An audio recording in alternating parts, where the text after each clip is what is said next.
You opened this at the right moment. I don't believe in accidents. Not at this hour. Not when the whole world is asleep and something inside you is still searching. So before you scroll past, before you tell yourself it's too late and you should just try to sleep, stay. Just a few minutes. Because what I'm about to tell you, I wish someone had told me on one of those nights when I couldn't sleep and didn't know why. But when I was lying there feeling like the only person on earth still awake, still unsettled, still carrying something I couldn't name, subscribe right now and hit the bell. Every week I come back here with a new confession. For exactly this hour, for exactly this feeling, for exactly you. I remember one specific night. It was late. Later than it should have been. I had work in the morning. I had things to do. I had every reason in the world to be asleep, but I wasn't. I was lying there staring at nothing, scrolling through my phone, not really looking at anything, just desperate for something to fill the silence, desperate for something to make the restlessness stop. And I remember feeling this strange mix of exhaustion and alertness at the same time, like my body wanted to rest, but something else inside me refused to let go. I kept thinking, what is wrong with me? Why can everyone else just close their eyes and disappear into sleep, while I lie here with my whole life playing on a loop inside my head? I felt broken, like there was a malfunction somewhere deep in my system that nobody else seemed to have. And the worst part wasn't even the sleeplessness itself. The worst part was the loneliness of it. The feeling that the entire world had moved on into rest and peace, and I had been left behind, forgotten by sleep, forgotten by calm. Sitting alone in the dark with a mind that would not quiet down. Have you felt that? That very specific kind of alone that only exists at 3 a.m. What I didn't know then, that I know now, is that I wasn't broken. I wasn't malfunctioning. I was awake for a reason. Not a random reason. Not a medical reason. A real one. A personal one. One that had everything to do with who I was, what I was carrying, and what I had been refusing to face during the hours when the world was loud enough to drown it out. See, the night is not neutral. Most people treat it like dead time. Like an interruption between one day and the next. Something to get through. Something to survive. But I've come to believe something different. I believe the night is the most honest part of the day. During the day, you're performing. Even when you don't realize it. You are presenting a version of yourself to the world, to your coworkers, to your family, to strangers, even to yourself. You are managing, coping, functioning, moving through the hours with the particular kind of armor that modern life requires. And that armor is heavy, and it costs something.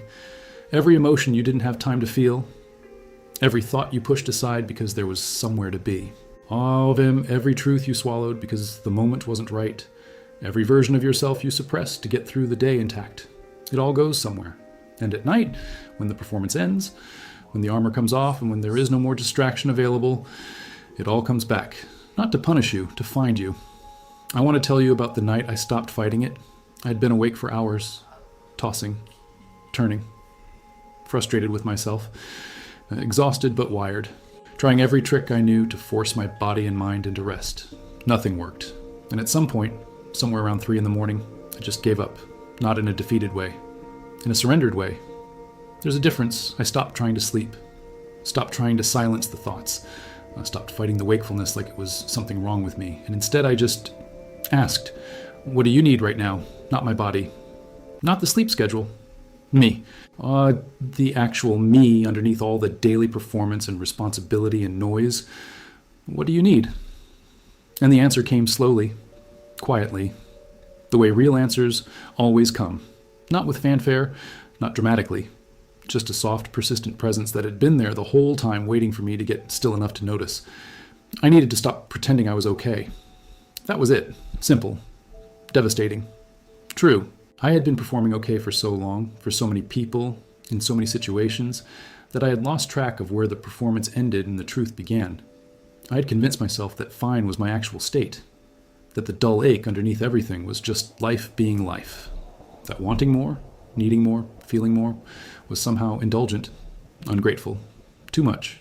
But lying there in the dark at 3 a.m, with no audience and no performance required, the truth had nowhere left to hide.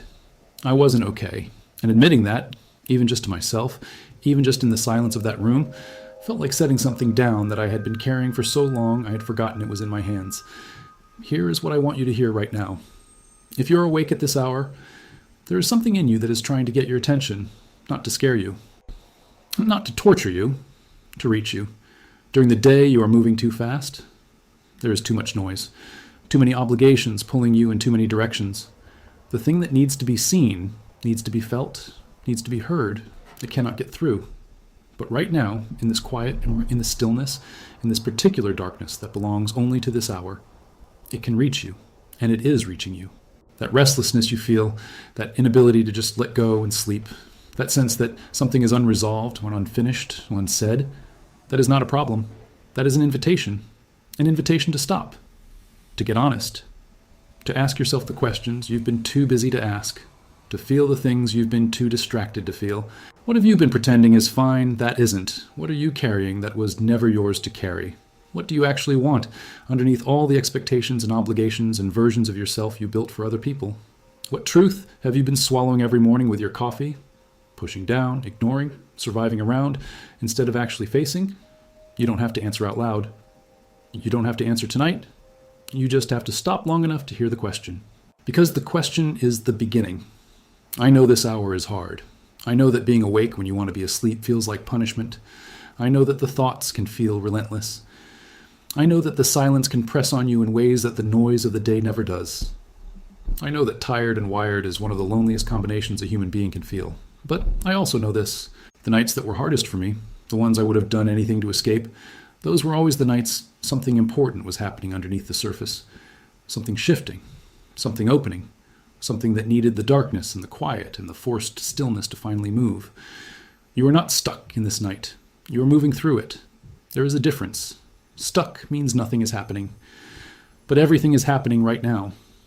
Inside you. In the quiet. In the parts of yourself you haven't looked at in a long time. Something is loosening. Something is asking to be seen. Something is getting ready to shift. You just have to let it. Stop fighting the wakefulness. Stop making the sleeplessness mean something is wrong with you. Start asking what it might be trying to show you, and then listen. Really listen. The way you would listen to someone you love telling you something they've never told anyone before. Because that is exactly what is happening. The most honest part of you, the part that doesn't perform, the part that doesn't pretend, the part that knows what you actually need and want and feel, is finally getting a quiet enough room to speak. And it has been waiting a long time for this moment. So here you are, awake when you should be sleeping, searching when you should be resting, feeling things you can't quite name at an hour the world says you should be unconscious. Maybe that's not a problem. Maybe that's exactly where you're supposed to be right now. Not every night of poor sleep is a medical condition. Not every 3 a.m. is an anxiety disorder. Sometimes it is just life trying to reach you through the only door you leave open, the one that only unlocks when everything else goes quiet. Tonight, instead of fighting it, try something different. Put your hand on your chest. Feel your heart beating. And that heart that kept going through every hard night before this one. That heart that never once gave up on you even when you gave up on yourself. And ask it, what do you need me to know right now? Then wait. Be patient. The answer always comes. And when it does, it will feel less like a discovery and more like a memory. Like something you already knew, buried underneath everything else, that finally got permission to come back to the surface. This was my confession for tonight. If this found you at the right moment, share it with someone else who is awake right now, not knowing why. Sometimes the right words arrive through someone who cared enough to pass them along. Subscribe to the channel. Hit the bell. Every week there is a new confession here. Made for this exact hour. Made for whoever shows up at midnight still looking for something real. Subscribe. Leave a like. Share this confessions. See you at the next confession.